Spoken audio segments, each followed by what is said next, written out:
Okay. So nice to meet you all. My name is Hyunsu Cho, and I'm a teacher of Korea International School in Ho Chi Minh City. And 6 of our students will participate in our collaboration class. And also, it is my honor to have a collaboration class with teacher Sujita from India and precious 10 students, right? And I think there's some more guests in here. And it is also my honor to see you all here. Okay. Thank you, Mr. Hyunso, for organizing the session and providing us the opportunity. So, thank you once again. So, let me introduce myself. I'm Sujita, teacher of English, Microsoft Innovative Educator Expert since 2020, and I have been training teachers globally in collaboration with MIEE Global Training Team. Alongside, I have my fellow teachers, Mr. Prabhakaran, and he is also an MIEE STEM coordinator, and Mr. Srinivasan, MIEE teacher of biology. And I'm glad to introduce my school secretary, Mr. Merumala, who has been inspiring and motivating us in teaching and learning.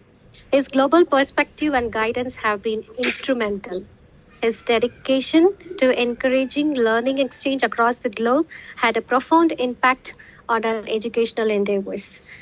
Notably, Mr. Meru had already initiated fruitful sharing initiatives with the Netherlands, setting the stage for meaningful cross cultural interactions. Please join me in welcoming Mr. Meru as he imparts his insights and blessings upon us. So, over to our secretary, Mr. Meru, sir. Okay.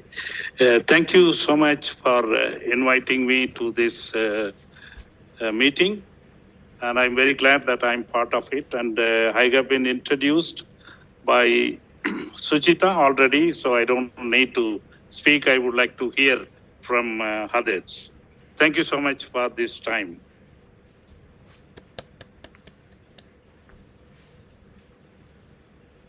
Thank you, sir. So, can I call upon my students to just say hi and formal words of, to introduce themselves in short sentences? Of course, sure. Yeah, over to Ms. Divya. Hello, I'm Divya here. I'm a design aspirant and someone who really likes to connect with people. Hey all, I am Lindsay. I'm from grade 12. I'm a passionate public speaker and a creative entrepreneur. Thank you. Hi all, I am Bumla of grade 12 science and I am a student who is interested in biology. Hello everyone, I am Arindra of class 10. I am an aspiring young scientist and I am a very proud tech student. Hi everyone, I am Rashmi from grade 11. I am a proud psychology student.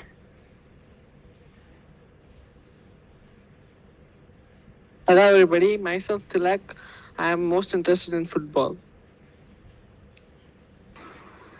Hello everyone, myself Akilan, and my favorite sports are volleyball and badminton. I'm also an athlete, and I'm studying in 11th science, and I like to help people who are in need, and also I'm very open, friendly person. Thank you.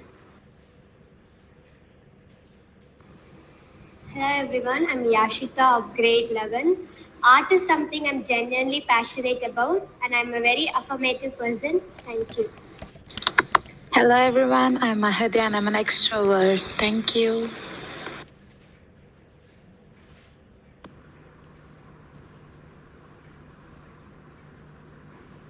Hello all, I'm Jivika of grade 9, student of MMS.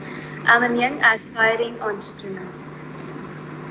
Hi everyone, I'm Aishwarya. I love reading books and listening to music, and I'm also learning some Korean.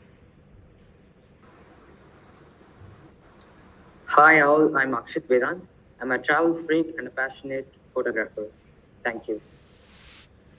Hi everyone, I am Manoj and I love to collaborate with people. Hi everyone, this is Roshan from 12th Science and I'm a future data scientist. Hello everyone, I'm Mamta. Hello everyone, I'm Mamta of grade 10 and I love motivating people around me. And Mr. Hyun So, as you know, India is known for diverse. I would like to say hello in my native language. So, vanakkam. Vanakkam. Yes, vanakkam. Vanakkam. Okay, how do you say in Korea? 안녕. Annyeong. 안녕. Anya. That's nice. Okay, thank you so much introducing yourself, all Indian students. So this time our students will introduce ourselves. Minhyuk, would you introduce yourself first? Hello, my name is Park Minhyuk, and I wish everybody could have a wonderful day today. And Yajin? Hi, my name is Yajin, and I'll be the one who will be leading today's lesson. Okay, and Sahyun? Hello everyone, my name is Sohyun Kim and I'm really glad to meet you all guys. And Yejin?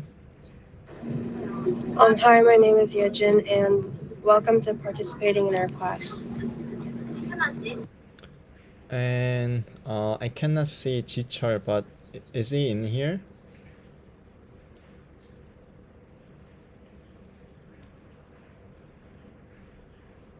He is not in here, not yet. All right, so this stage, I want to share my screen, which is introducing our school. So I hope you enjoy watching this movie clip.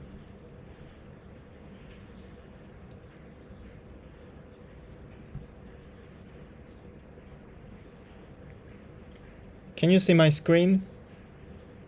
Yes, we do. And can you listen the sound? Yes, we do. Okay.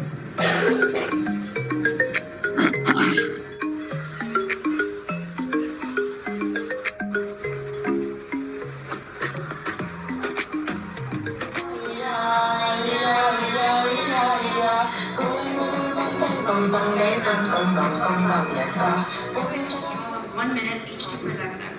Finally, each team will share a 30-second closing statement.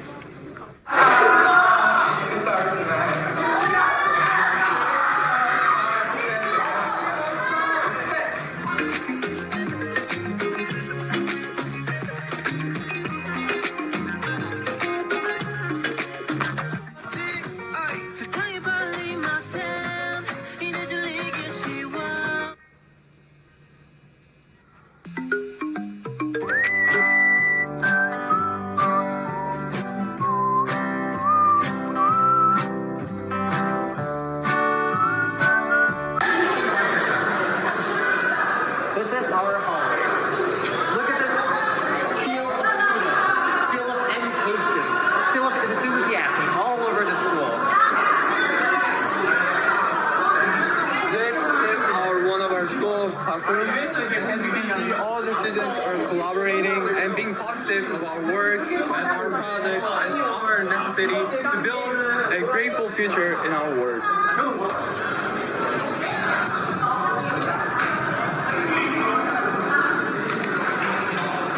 Hello, this is a creative space room of our school.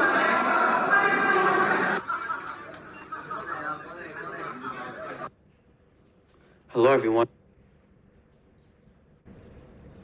All right, this is the video clip for introducing our school. And now, would you introduce your school too? Yes, of course. So that was very nice. Okay. So I would like to acquaint you with our school, Madakondapalli Model School, situated in Hosur City, Tamil Nadu State, India. Our school is guided by the vision, that all children have equal rights to quality life. In accordance with the vision, we ensure that every child is provided with an equal chance to thrive. I would also like to take this opportunity to share a video that showcases our school. Welcome to Madhagondapalli Model School, CBSE, RISE MMS, a unique, exciting, green, eco-friendly campus where environmentally responsible practices and education go hand in hand. Academic programs, educational research and training, sports and games, club activities, hostel life are unique, approaching skill-based, value-focused education of every child. In spacious classrooms, every child is learning. Cultural activities like drama, dance, and crafts are integrated with subject curriculum, reinforcing the learning.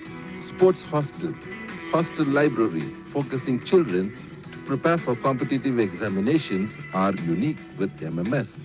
Relaxed, stress-free environment gives every child responsibility towards self and society.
So, thank you for the opportunity given to showcase our school.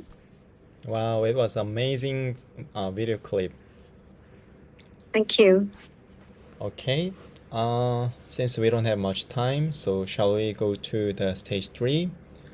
This time, we are going to share the SDGs, what we learned before. So, Yajin, would you lead this stage? Okay.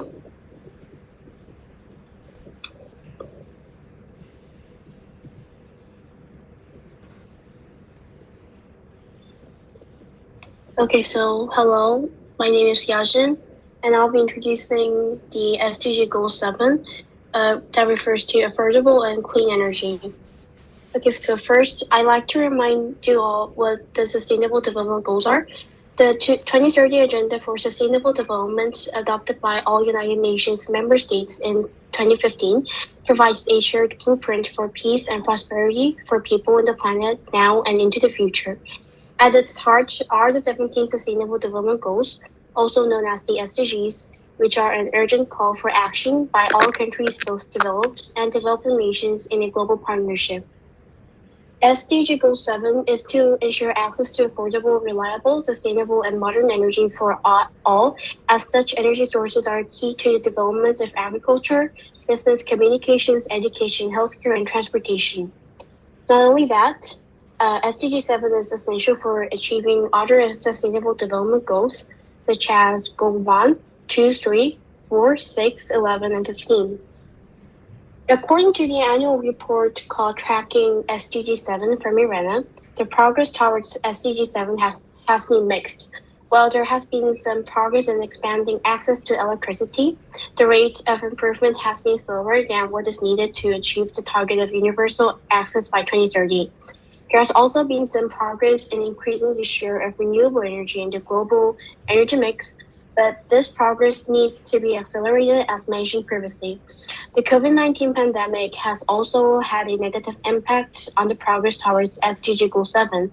The pandemic has disrupted energy supply chains and led to a decline in investment in renewable energy. However, there is an opportunity to use the recovery from the pandemic to accelerate the transition to a clean energy future. So in order to realize SDG Goal 7 and related SDGs by 2030, the SDG.7 custodian agencies emphasize the need for stronger and more tangible commitments to close the gaps in access to electricity and clean cooking fuels and technologies, which is a fundamental transformation of the global energy system as a precondition for sustainable development and global energy security, and the importance of international cooperation and financing to deliver on the considerable promise of the energy transition. So, as can be seen in the infographic provided, 675 million people are still living in dark because they have no electricity, while 4 out of 5 of them are located in sub-Saharan Africa at this very moment. According to the annual energy intensity improvement rate, the energy efficiency improvement is drastically slow, which therefore has to be double speed. And international public financing for clean energy for developing countries is declining day by day. Finally, modern renewables power only takes up 30% of the total energy use, which means that all remaining 70% of the energy comes from fossil fuels. SDG 7 has the following targets. Target 7.1 measures to ensure universal access to affordable, reliable, and modern energy services. Target 7.2 states to increase substantially the share of renewable energy in the global energy mix. 7.3 highlights to double the global rate of improvement in energy efficiency. Target 7.8 access to enhance international cooperation to facilitate access to clean energy research and technology, including renewable energy, energy efficiency, and advanced and cleaner fossil fuel technology. And finally, promote investment in energy infrastructure and clean energy technology. Target 7.B emphasizes to expand infrastructure and upgrade technology for supplying modern and sustainable energy services for all in developing countries, in particular least developed countries, small island developing states, and landlocked developing countries in accordance with their respective programs of support. So now, I'd like to introduce what our class learned and studied through the SDG class last semester. This is the format our class used to case study SDG Goal 7, and I'm going to show it to you guys specifically, step by step. First is comprehending and analyzing the provided infographic. The given infographic in the presentation slide is from the Sustainable Development Goals Report 2022. And the contents are slightly different from what I showed you guys previously, because the one I showed you seconds ago is from the 2023 report. So it basically mentions that based on certain trends, by 2030, 679 million of the total population will live without electricity, and that 2.4 billion people still use inefficient and polluting cooking systems. So after taking a look at the infographic, we wrote what we know and what we wanted regarding the SDG Goal 7 before the case study. First, I wrote down about the knowledge. I'm already aware of the what I know sector. As can be seen, I mentioned that renewable energy sources such as solar, wind, hydro, and geothermal power are cleaner and more sustainable than fossil fuels, because it produces harmful pollutants and contribute to climate change. Sustainable energy solutions are often more cost-effective in the long run, even if they require upfront investments. Investing in sustainable energy can create jobs and stimulate economic growth, particularly in rural and underdeveloped areas. And finally, that governments, businesses, and individuals all have a role to play in promoting sustainable energy practices and reducing dependence on fossil fuels. In the what I wonder part, I raised the point that I wonder which is more sustainable and affordable form of energy among nuclear energy and renewable energy, as I was genuinely curious whether nuclear energy that has the full potential of providing people throughout the world with sufficient energy, but has the possibility of danger at the same time, or renewable energy that is considered highly eco-friendly, but considered that it will not enable and provide people with plenty of energy. With such curiosities, we move on to the next stage. So this is the case study paper we've conducted. We first entered a website called the Energy Stage, a website that provides us with information of numerous forms and types of energy source. I categorized the pros, cons, and features of energy sources, including solar energy, wind energy, geothermal energy, hydropower, biomass, and nuclear energy. Through studies of numerous kinds of energy sources, I ended up that nuclear energy is the best option of energy to utilize because, to give a quick example, Korea, my homeland, is a country with limited natural resources, so nuclear power provides a reliable and affordable source of energy that does not depend on imported fuels. Also, Korea has a high population density and limited land area, so nuclear power plants can provide a lot of electricity in a relatively small footprint. Not only that, Korea is located in an earthquake-prone region, and nuclear power plants can be designed to withstand seismic events and other natural disasters. And lastly, Korea has a strong nuclear industry with a highly skilled workforce and a robust supply chain of nuclear-related companies. So through all these activities, I recognize that the efforts of switching energy use from fossil fuels to renewable energy sources requires promoting energy efficiency, which includes educating people about the importance of energy efficiency and providing incentives for people to use energy more efficiently. And most importantly, phasing out fossil fuels.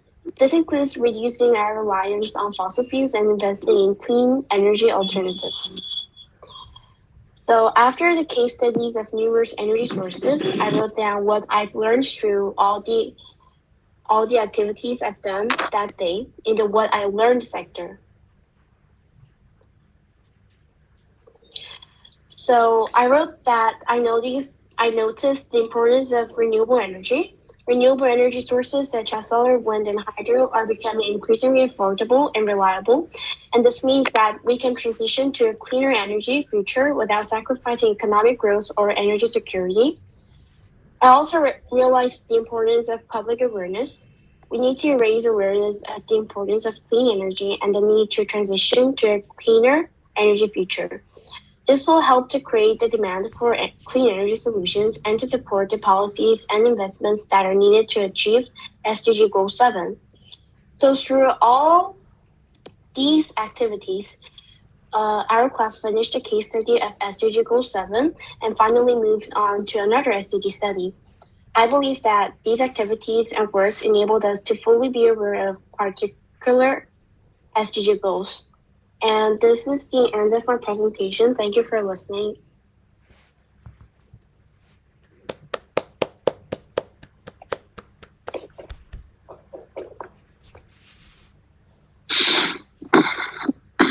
That was amazing. Thank you, Yojin.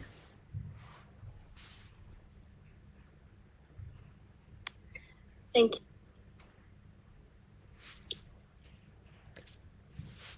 All right. This is what we prepared, and then now it's your time to share what you learn about SDGs in India. Would you lead this stage, Teacher Sujita? Yes. So over to Ms. Divya, and she's gonna lead the session now.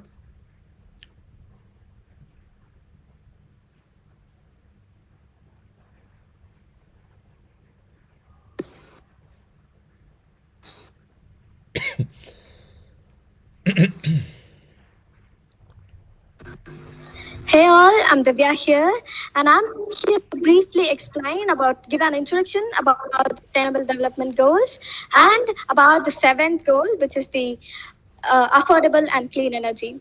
You really did a very good job in explaining about it, and my team would explain other things about how India is doing on the process of it.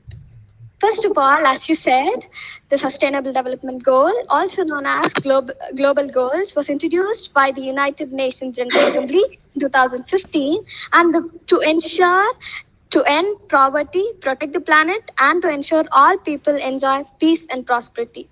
And as you said, we had the deadline of completing it by 2030. So we have 17 goals in it with 169 targets, and all the UN members have to achieve it. So here, now let's just go to the main part, which is the seventh goal, affordable and clean energy. The main aspect is that the access to energy. If you see in India, still all the urban places and many many of us are improved, but in rural places, there's still the use of wood and coal as an energy resource. So the main goal is the access to energy, which is an important pillar for the well-being of people and the economic development and poverty reduction. So there are some main points like universal access to modern technology and to increase the global percentage of renewable energy and to increase the double the energy efficiency. As we have aimed to cut down the emission of greenhouse gases level in half by 2030 and to reduce them into net zero by 2070, there are some cases where we cannot avoid the emission of carbon and greenhouse gases. And as a solution, there's a solution that's recommended called carbon credits. It's also called as carbon offset. And this is a way, it acts as a way to compensate the emission of carbon dioxide. There's three main points I would like to mention here. The first point is if company A is producing a lot of greenhouse gases, and if it cannot be reduced, it can give credit scores to company B, saying them to reduce the emission of greenhouse gases. So this way, the overall effect is reduced. And nextly, if around the company or around the production industry, some group of people are planting a lot of trees, the trees would take care of the responsibility of taking care of converting the greenhouse gases into oxygen. This can also work as a method. And nextly, we can avoid cutting trees, and these things act as a way to compensate the carbon dioxide emission and are given carbon credits for it. I guess this is a very efficient way to proceed.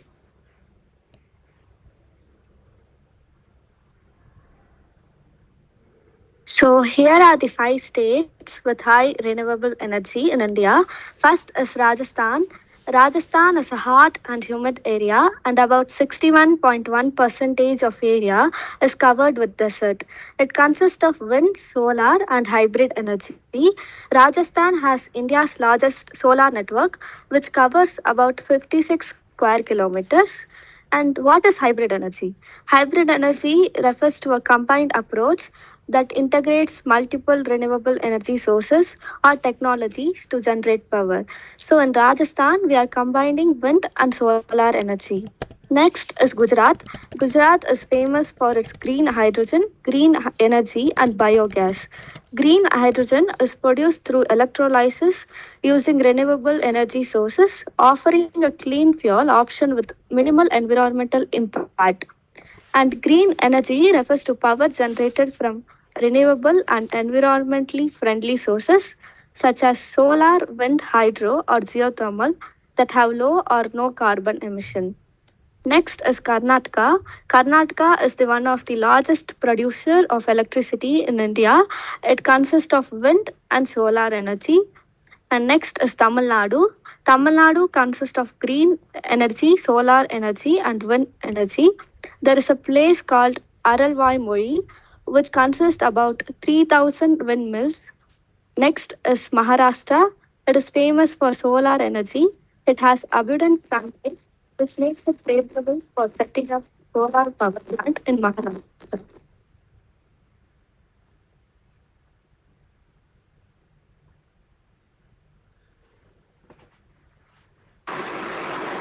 So net zero emissions.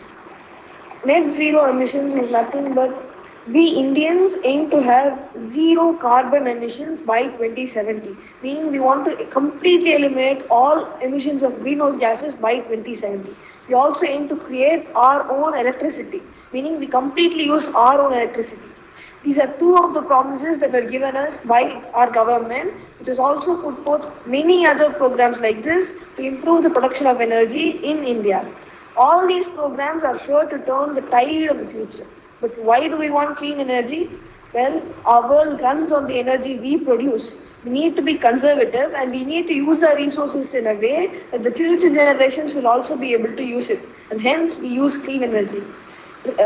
Clean energy is not only the resources that we are conserving or not only the resources that we are giving to the new generation, we are also inventing new ways so that it can be presented and it is very useful. Next is biogas. It is used from ancient time in India. It is used from 1980s in India. It is eco-friendly and affordable. Biogas is a renewable energy source produced from organic matter consisting primarily of methane and carbon dioxide. Biogas is converted into electricity through a process called cogeneration, where it is burned in a gas engine or turbine to produce mechanical energy, which is then used to generate electricity using a generator. So, uses of biogas is it is commonly used in rural areas as cooking gas. It can be used for the production of electricity. It can replace compressed natural gas for use in vehicles.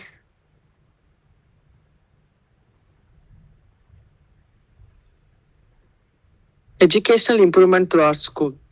The educational improvement to our school helps the future generation to know about renewable energy. Still, many people don't know about renewable energy. So when the students study about it or learn about it, they come up with new areas for using of renewable resources, and they can come with the technology that it can bring the new ideas that renewable resources can be utilized as a renewable energy, and adding additional courses in the agriculture sector and in college. So when we add an additional course in the agriculture sector about the renewable energy, so the agriculture sector will be developed and it will be growing on. In our school, we also learn about renewable energy, and in our school, we try to make an engine that runs through a hydrogen gas.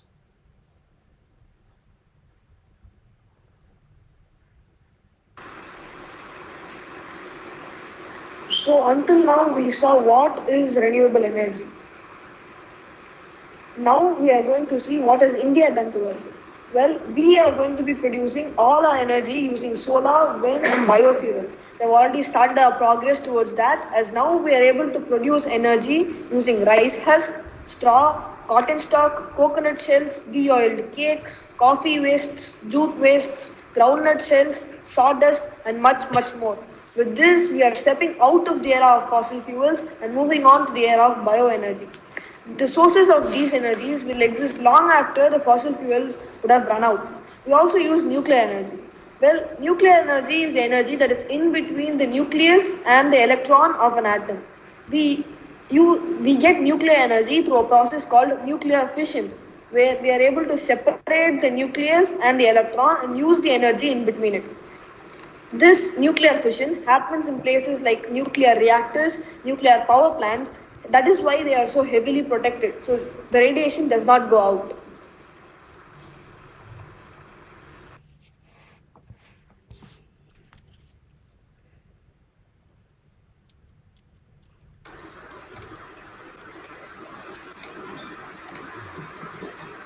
So we have our own renewable energy factories. So these factories uses the renewable energy to generate their own power or make their products out of them. So for example, we got the Sterling and Wilson power plant, which is located in Maharashtra. So this power plant uses the solar energy to generate electricity, which will distribute it to their company and also to the nearby villages where they can preserve the electricity. But if they know how to preserve it properly and use the conservation, they can preserve it for a longer period of time. Next up, we got the Tata Power, which is located in the Mumbai. So this power plant uses wind energy, which uses to produces their products such as solar rooftop, EV charging station, and so on. Next, we got the electric vehicle concept. So this concept was introduced in our India in the year of 1993. And the company Eddy Electric Series invented the first electric car in our India called the Lovebird. So this car have been a very big improvement in our India economy. So like this shows us that we are able to invent an electric car by just getting inspiration from other countries. So many companies have used the Lauber as an inspiration and started to create their own vehicles. So at period we got, for example, Mahindra XUV 400. This vehicle runs on electricity and also uses battery. And the next one we got this Citroen E C3.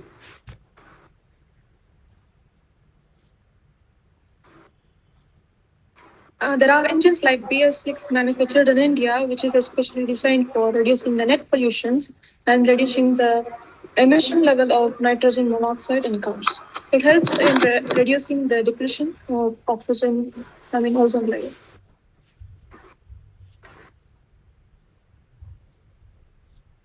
Next, to establish SDG, there are some challenges faced and solution to overcome the challenges. Firstly, the infrastructure. As India is most populated country, it is a challenge to find an area for the development of sources. To rectify the problem, government gives rewards and subsidy for the society, those who support SD.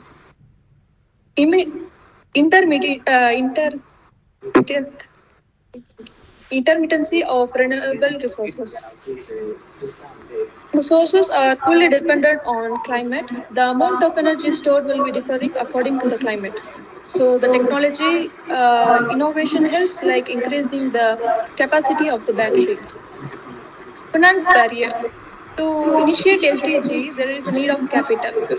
To overcome this, companies like Adani and Raymond's understand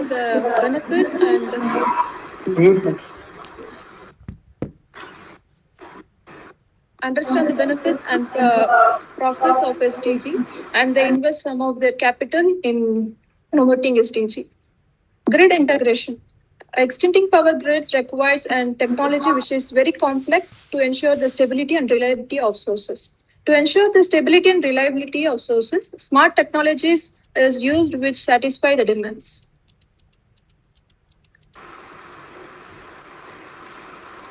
Next, we have got how do we improve renewable energy? We Indians, we use solar power and we have the three largest solar power plants in the world and we are planning on building many more. We also aim for the production of 500 gigawatts by 2030. We have also reduced the wastage of water and we have started using electric vehicles to reduce CO2. Remember, clean energy is not only the production of energy which does not produce CO2, it is also the conservation of energy. And we were also the first country in the world to start a ministry for renewable energy. That is right. We have started the MNRE. The Ministry of New and Renewable Energy was started in the mid 1980s. We also have the ISA, which is the International Solar Alliance, which also has another 121 countries which are in it together with us. Wind power also has a very strong base in India. We have 20 manufacturers manufacturing 53 different turbine models every day.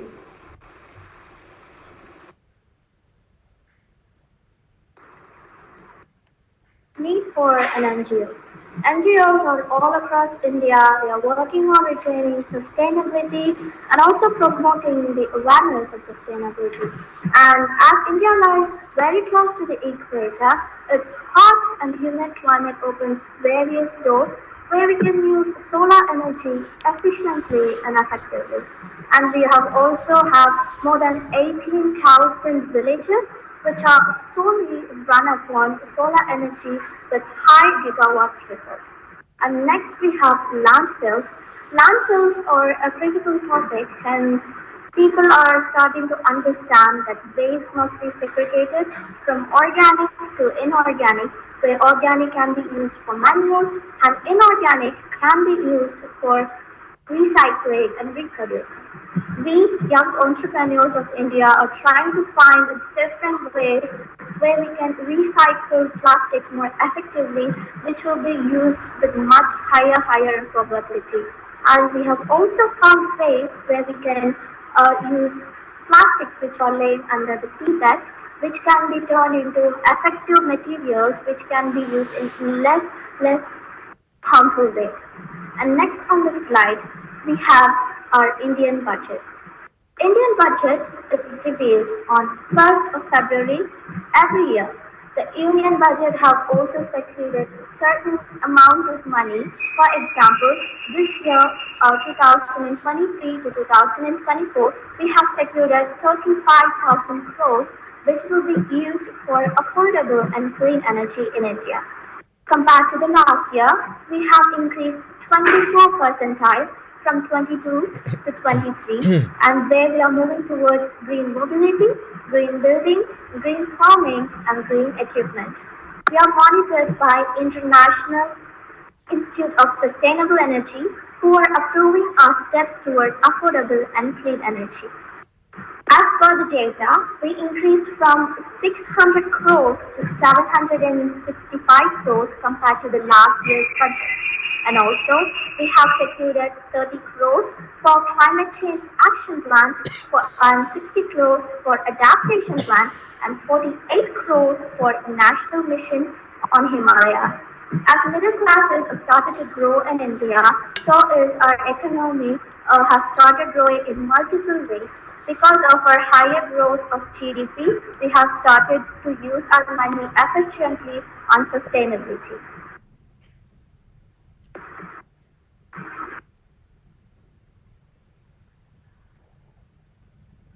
The Union Cabinet approved the National Green Hydrogen Mission, which has a total initial outlay of 19,744 crores.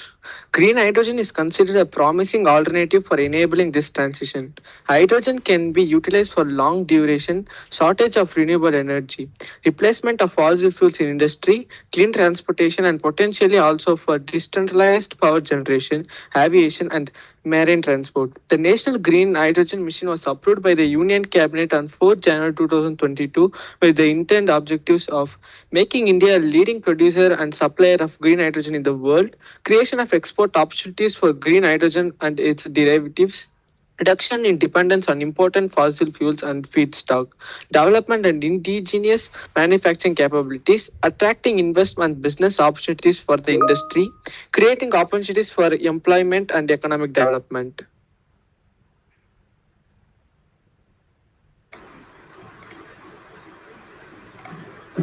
So we got some upcoming projects in India that which will help our Indian economy to grow. So first up, we got the India aims to create 59 solar parks of 40 gigawatts across the nation, and India has an offshore wind energy target of 30 gigawatts by 2030. Wind solar hybrid policy is an extensive grid connected PV hybrid system for efficiently utilizing transmission infrastructure and land. So these are the one of these three are the important projects which are like upcoming in the near future, and we are looking forward to a great results from these projects.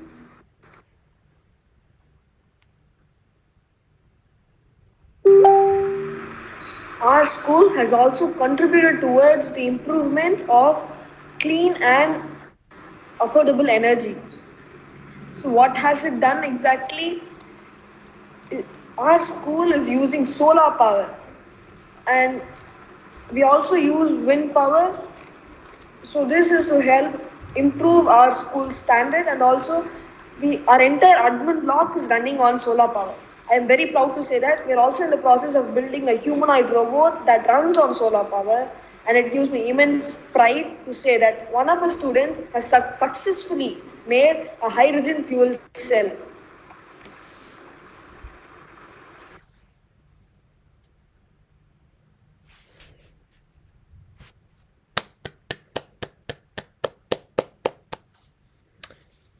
Wow, it was amazing presentation. Thank you so much. Yeah.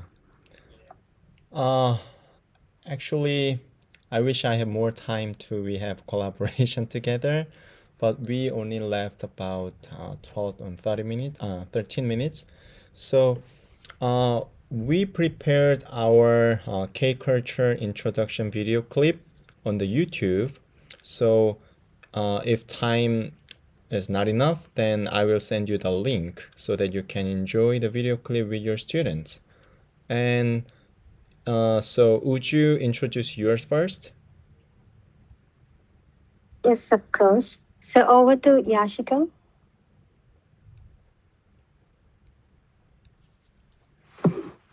So, good evening, everyone.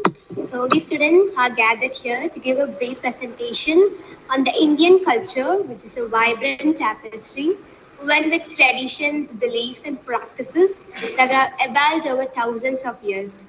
Over to the students.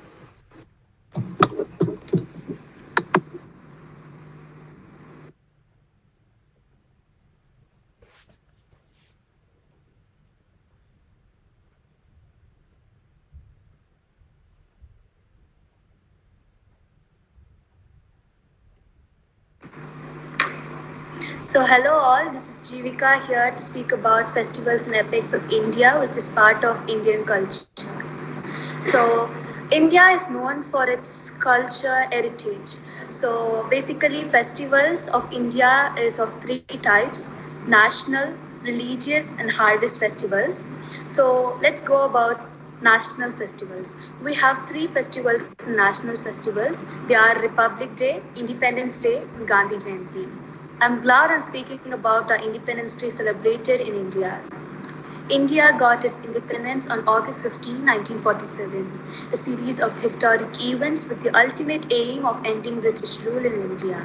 On celebrating this day, every year, the Prime Minister of India hoists the national flag on the Red Fort's main mast. This is followed by the singing of the national anthem. After the flag hoisting, the Prime Minister delivers a speech addressing the nation. This speech often highlights the country's achievements. Actually, the one thing that impressed me a lot is that India and South Korea's Independence Day is celebrated on the same day. So, how do you celebrate Independence Day in Korea?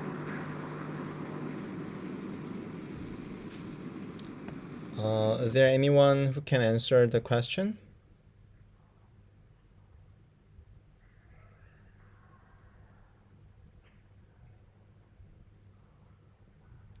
Maybe we will answer the question on the Excel sheet.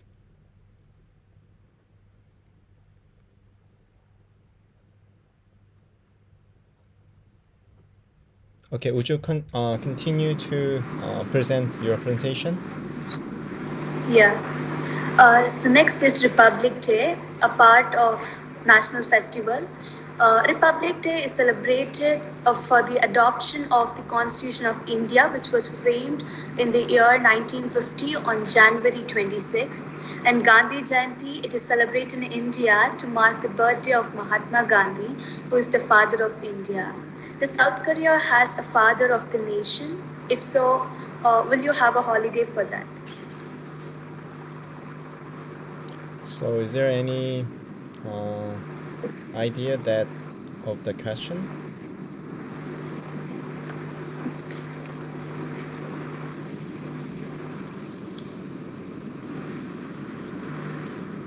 Also, we will answer the questions when you leave on the Excel sheet for Q&As. We will answer the questions.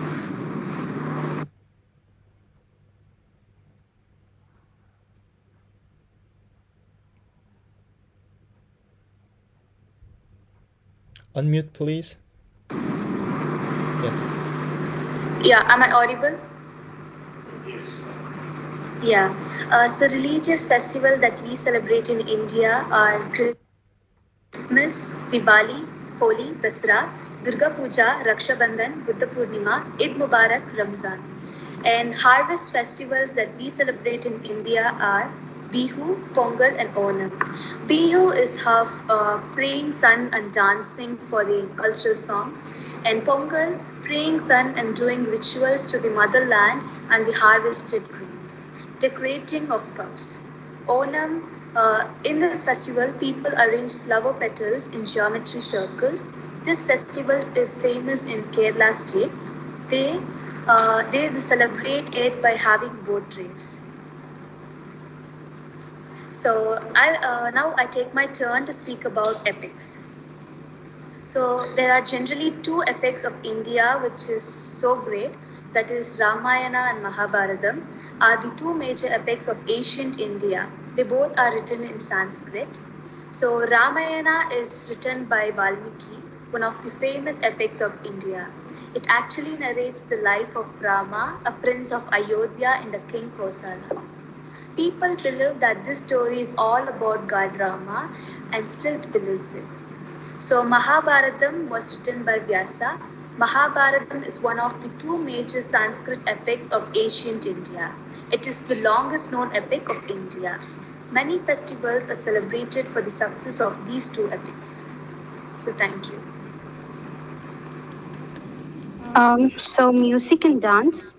India basically has two prominent styles. One is Carnatic music and Hindustani music. First up on the playlist is Carnatic music, which is structured and defined. Like that friend who has a checklist for everything with all those precise notes and rhythms. Next up is Hindustani music, which is intricate and emotional, more like a friend that who loves to jam. Carnatic music, which is rooted in South India, is characterized by its devotional themes passed down through Guru Shishya, that is student teacher relationships. Some examples are Alai Payude and Yamuna Yachale. Hindustani music from North India carries Mughal influences and intricate melodies. It is all about the feels and the emotional melodies that tug at your heart. Some examples are Raga Kafi and Haridwani. So, are there any traditional Korean instruments that you learned or would like to learn?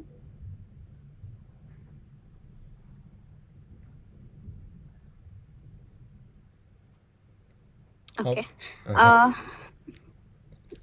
about yes. our students?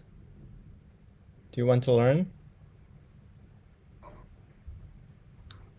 Yes, they want. Okay. So let's talk dance. Indian dance such as Bhangra, Kathakali, and Mohiniyattam tells us stories through movement. You should definitely check out the graceful moves and elaborate expressions of Bharatanatyam.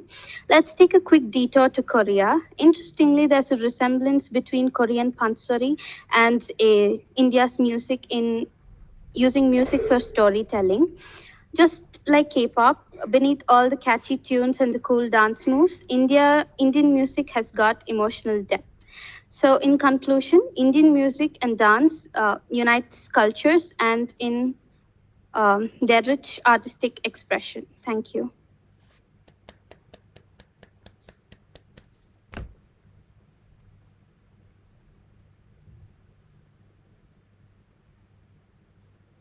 Indian clothing is diverse, rich in culture, and reflects the country's history and traditions. We have, for females, we have clothing like sari, salwar kameez, lehenga choli, anarkali suit, kurti, ghagra choli, and many more. We also have for males like kurta pajama, lungi, Nehru jacket, sherwani, jodhpuri, and etc. We use all these clothing while many big events or functions and etc.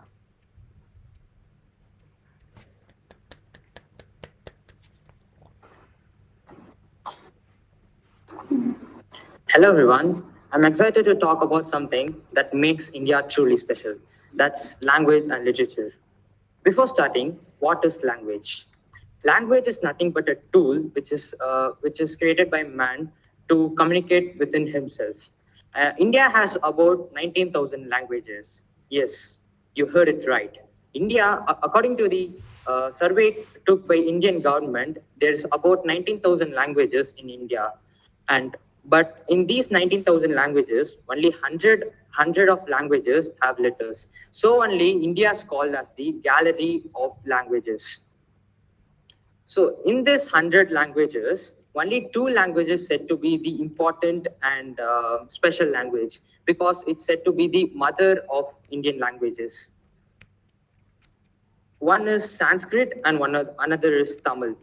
Sanskrit is spoken by only less amount of people, and Tamil is spoken by large amount of people in India. Might be Sanskrit might not be speaking by large amount of people, but the two great epics written in Sanskrit is speaking by the world till today. And Tamil also has various books and literature. One of the famous book is called Tolkappiyam. It's one of the oldest book in Indian history. And Tamil also has another great book which is called Tirukural. This is said to be the book of values. And people say Queen of Great Britain, Queen Elizabeth, would start her day by reading this book. It's the only non-religious book which is translated in many languages. And also it is translated in Korean. You will definitely find it in your nearby libraries. I would ask you to read it definitely. And there are so much things to see in Indian language and literature. It's just a drop from a big ocean. These languages are not just language. It's a way of living. It's the culture of the people. Thank you.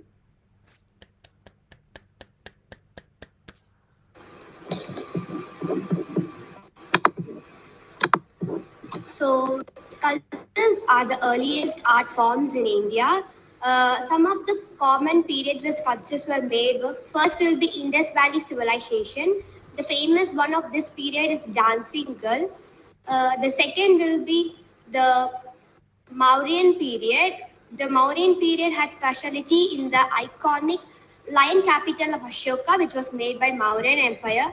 Next will be Gupta period sculptures. This one period was famous for the art standing Buddha of the art of Madura. This was a famous one in this period. And the next will be Chola dynasty period. In this period, the iconic Nadraja and the granite carvings of Mahabalipuram was quite famous.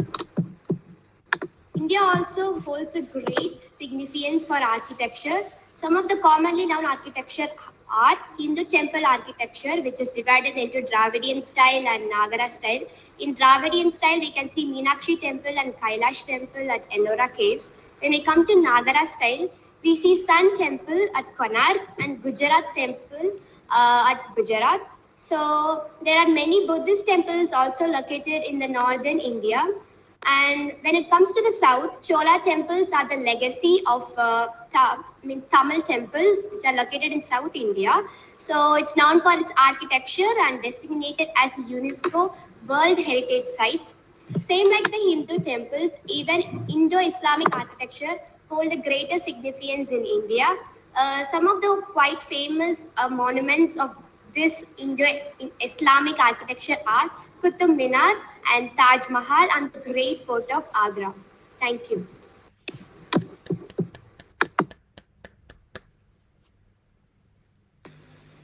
Hello everyone, I'm Mahadi. Martial arts are found to have a self-defense or fencing, Kalari. It's an Indian martial art that originated from Kerala. It has a long-standing history with Indian arts. Gatka. It's originated from Punjab and is associated with Sikh community.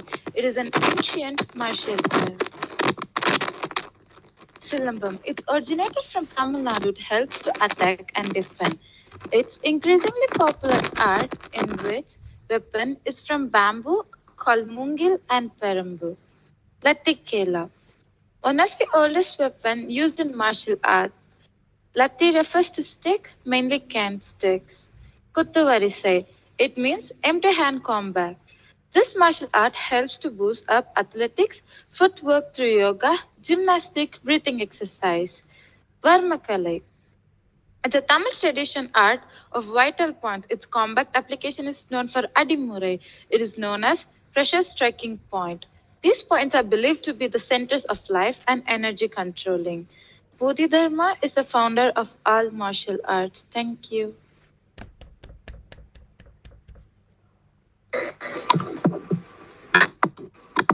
Same like architecture and sculptures, paintings also hold the greatest significance in India's culture history. So some of the famous ones are Madhubani paintings from Bihar. Next will be Varli paintings from Maharashtra. And next will be miniature paintings from the Mughal tradition. And next will be Gond paintings from the central India. And next will be Kalamkari paintings from Andhra Pradesh. These are the most famous paintings done in India. Thank you. Indian dishes are popular all over the world for its taste and variety. There are people who traveled a long distance to have the taste of it. Different regions have their own food customs and traditions. We have like spices and flavors, street food. Indian street food is popular worldwide and includes snacks like samosa, pakoras, chaats, and many more. We have vegetarian and non-vegetarian. India has a strong traditional of vegetarianism with many people following vegetarian diets due to cultural and regional beliefs. Non-vegetarian dishes include variety of meals and seafoods prepared with a array of spices and techniques. We have many different kind of desserts. Indian desserts are rich and often featuring ingredients like milk, ghee, sugar, and many more. Example: gulab jamun, jalebi, kheer, and etc. There are many health benefits like Indian often include a variety of vegetables, legumes, and spices known for their health benefits such as turmeric's anti-inflammatory properties. There were many dishes which helped while COVID like turmeric milk, khada, herbal tea, home cooked meals, immunity boosting spices, fruit charts, yogurts, and there were even many Ayurvedic Indian dishes like ragi dosa, plain khichdi, buttermilk, and etc.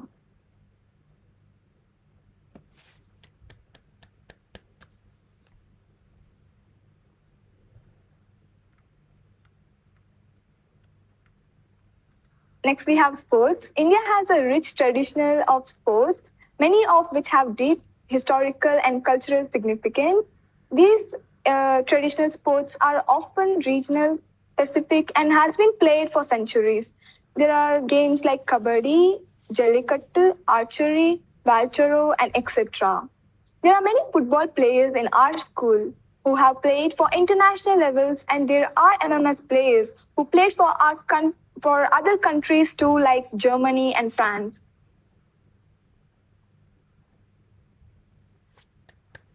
Political system of India, democracy and structure of India. India's vast population, regular elections, and vibrant political landscape make it world's largest democracy, reflecting values of equality. India has three different branches of government, which are executive, legislative, and judiciary. Election and voting in India. India practices universal suffrage, which means that every adult citizen, regardless of caste, gender, religion, and socio-economic status, have the right to vote. Thank you.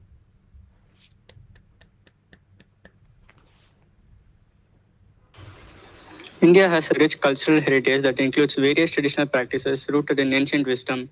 Many of these practices, which might seem mystical, actually have scientific underpinnings. Here are a few examples. Yoga and meditation. Yoga and meditation techniques have been practiced in India for centuries.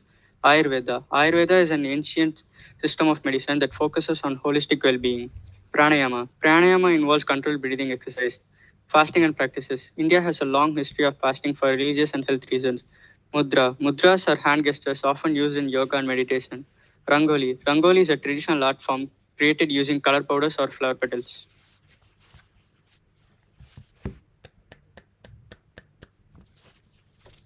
Do anyone know that we, Indian and Korean, are related?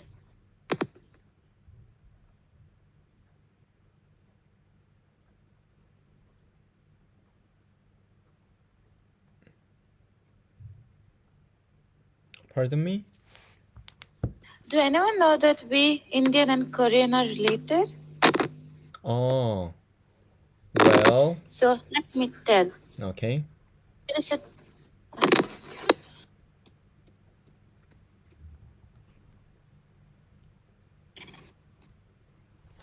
relationship between two countries goes back to the 1st century when an Indian princess traveled from the kingdom of Ayutthaya to Korea by boat. Princess Suryaratna Sambhavalam, who married Korea's King Suro in 48 AD, and the Queen Sambhavalam adopted the name Hyo Hwang Ok.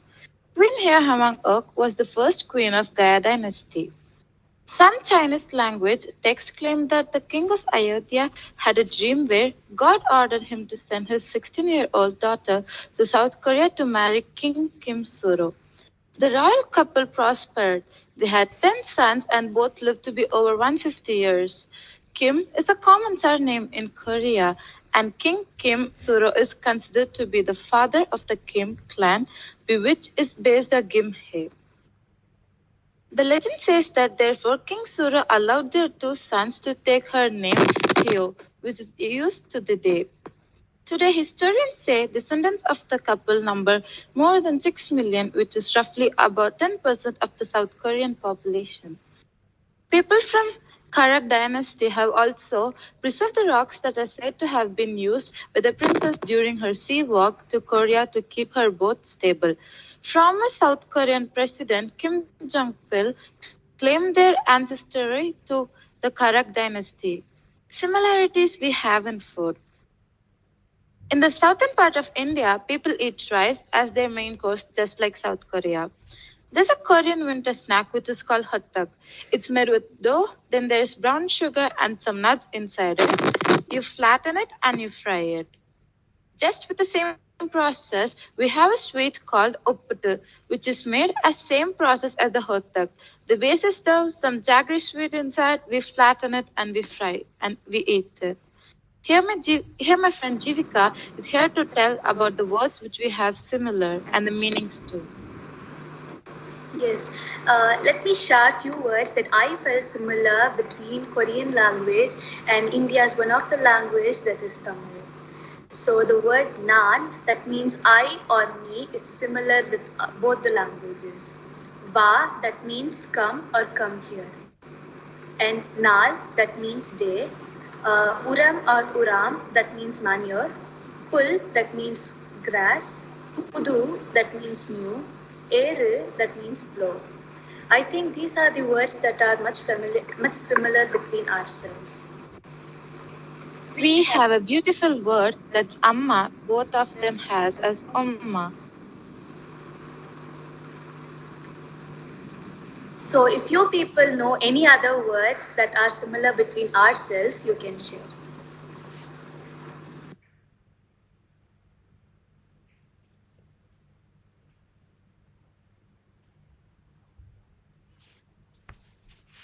Excuse me, the screen is shut it down. So your presentation is over?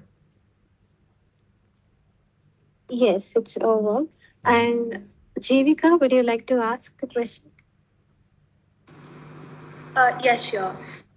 Any of you here from South Korea have any ideas about the other similar words between Korean language and our Indian language, Tamil?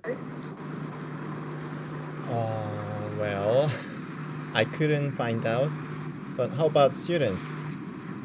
Did you recognize the similarity between Korean and Indian word?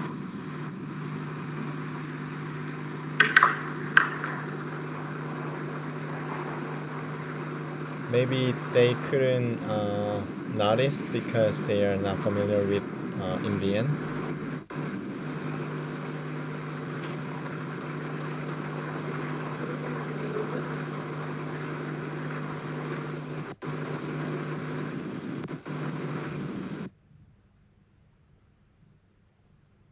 Okay, so that's it from our end. Would you share some examples of your question? Yes, Jivika, would you like to repeat the words which are similar? Yes, sure. Here, let me come up with the words again. Nan or na, that means I or me. Ba, that means come or come here. Nal, that means day. Uram or uram, that means manure. Pul, that means grass. Pudu, that means new. And yeru, that means blow. Oh, that's interesting. For example, nan is me, right? And yes. uram means mature. Manure. Manure. Oh, how coincidence. Thank you so much for your presentation. It was just awesome. I will give you 2 thumbs up. Yeah, we Thank could you. learn every detail of India from your presentation, and I truly appreciate for your preparation. The time is already over, but if Indian students and Korean students okay, then I'd like to share my screen. Or if you're short of your time, then I will give you the YouTube link to teacher Sujita. How about your opinion from India? So it would be better if you could share the link with us. Okay, then I will send you the link after our collaboration.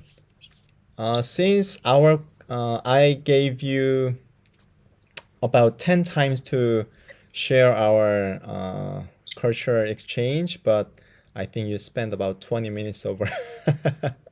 But it was really meaningful time though. I really appreciate your preparation. All right.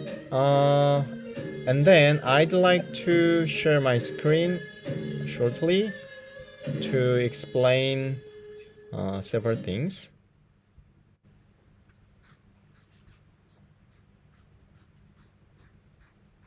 All right. First of all, Teacher Sujita, you have already this Excel sheet, right? So Yes. if you go to number 7 tab, I prepared some question and answer activities. So we will fill out these questions to India, and please, when they've done, fill out the answers from India. And vice versa, if you have any questions to South Korea, then please leave your questions on here. And the next one is about ePenpal. I'd like to expand our collaboration to connect between Indian students and Korean students. So I will give you this link too. Then if you follow to this link, you can find some of our students on here. So if you click the students, you can see his information so that your students can send an email or can touch with him through the Facebook or Instagram so that they can be a friend, right? So also I'd like to ask, please put your information of your students over here so that they can be a word friends together. Okay? Yeah, got it. Thank you for that. All right. It was a wonderful journey, and I think we have to make another collaboration World SDG Season 2 with India, especially your school, because you guys were prepared fantastically. And I believe our students also learned a lot, right? Yes. All right. So thank you so much, and see you next time. Bye-bye. So, Mr. Yun, so can we take a group photo? Oh, sure. Why not? All right. Hold a minute. And I'd like to suggest that shall we have a sisterhood contract between your school and our school so that we can look more opportunity to have a collaboration. So, will you give us some time to let you know? Oh, sure. Yeah, thank you so much. All right. Wait a minute. I'm preparing to take a photo. Okay, are you ready? Make a happy smile. Yes. 3, 2, 1. All right. Oh, just let's take one more shot. 3, 2, 1, shot. All right. Okay, I will send you all of the pictures and video link and pen pal and other things after this collaboration. Thank you. Thank you so much. And thank you, Mr. Hyun So, for giving us this great opportunity. So the session was really awesome. Thank you so much once again. The thanks is mine. Okay, bye bye. 자, 한국 친구들은 잠깐 남아 주시고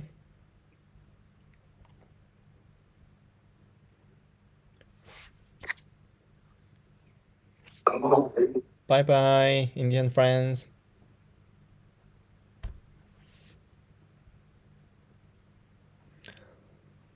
아, 오케이. 자, 민혁이는 나갔나? 얘들아, 오늘 수업 어땠어?